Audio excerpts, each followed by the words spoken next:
Hey yo, watu wangu wa nguvu, karibu sana, sijaboa, karibu sana kwenye dunia ya hadithi tamu na za kuvutia. Leo hii hadithi ambayo inakwenda hapa ni tajiri ambaye aliamua kwenda Uswahilini kutafuta mwanamke wa kuoa. Anasema mke wa maisha hakupatikana kwenye mwonekano bali kwenye moyo.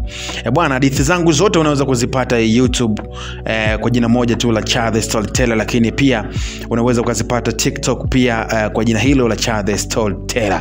Chazi ya kawaida tu hiko hapo, unaweza kuiona Cha The Storyteller, lakini YouTube unaweza kupata full story kabisa. Ukaenda kule, usisahau kusubscribe, kushare na comment, lakini pia TikTok usisahau kunifollow, uweze kupata mambo mengi sana. Jina langu ni Cha The Storyteller. Kennedy alikuwa kijana tajiri kutoka Mbezi Beach, Dar es Salaam. Alikuwa anamiliki duka la magari ya kifahari, Range Rover, Benz, Prado. Alipanda magari ya thamani, alivaa suti kali na alizungukwa na wanawake kila alipokwenda. Lakini hakuwahi kupata mwanamke wa kweli. Wote waliomzunguka walikuwa wakipenda kile alichonacho, si kile alicho. Alipokuwa na miaka 33 alichoka. Alijua kwamba mwanamke wa mjini walimpenda kwa status, si moyo. Siku moja aliwaza, labda mke wangu wa maisha yupo sehemu ambapo wengi wanaangalia, Uswahilini. Kennedy alivaa kawaida, jeans za kawaida, fulana ya mtaani, viatu vya vumbi. Akaamua kwenda maeneo ya Mwananyamala, Tandale na Buguruni.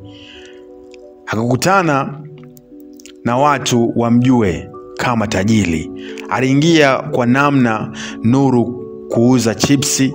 Akiwa anakula, aliona binti mmoja akimsaidia mama yake kuuza maandazi. Binti huyo aliitwa Amina. Alikuwa mrembo wa kawaida lakini mwenye heshima, mcheshi na mnyenyekevu. Kennedy alianza kurudi pale kila siku. Waliingia kwenye mazungumzo ya kawaida. Hakumwambia Amina yeye ni nani. Walicheka, walitembea. Amina alionyesha mapenzi ya kweli, si kwa gari, si kwa pesa, bali ni kwa utu. Baada ya wiki 3, Amina alianza kumuuliza maswali. Unafanya kazi gani? Mbona hujawahi kuja na hata baiskeli? Kennedy alitabasamu tu na kusema, muda ukifika utajua tu. Siku moja Amina alipata matatizo ya kulipa ada ya mdogo wake. Kennedy alikuja usiku, akampelekea bahasha yenye shilingi 300,000.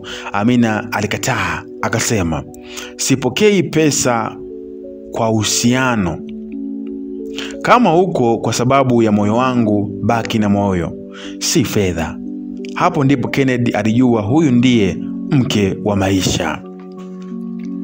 Mwezi mmoja baadaye, Kennedy alimwalika Amina kwenye sherehe ya familia. Alimtuma dereva wake pamoja na gari la kifahari kwenda kumchukua Amina. Alibaki mdomo wazi. Alipofika nyumbani kwa Kennedy, kasri kubwa lenye bustani, aligundua ukuli wote. Amina alilia kwa mshangao. Kwa nini hukuniambia tangu mwanzo? Kennedy alijibu, nilitaka kujua kama unanipenda bila kujua mimi ni nani. Sasa najua, naomba unioe. Alisema hivyo. Waliishi kwa furaha, wakifungua kituo cha kusaidia wasichana wa mtaani. Na Amina aliendelea kuwa yule yule mnyenyekevu, mwenye moyo wa dhahabu. Hadithi hii imenisisimua sana. Je, wewe imekusisimua kama ilivyonisisimua mimi, mtu wangu wa nguvu? Jina langu ni Cha The Storyteller. Kumbuka kunifuatilia pale ambapo unahitaji kupata hadithi hii. YouTube Cha The Storyteller, TikTok Cha The Storyteller.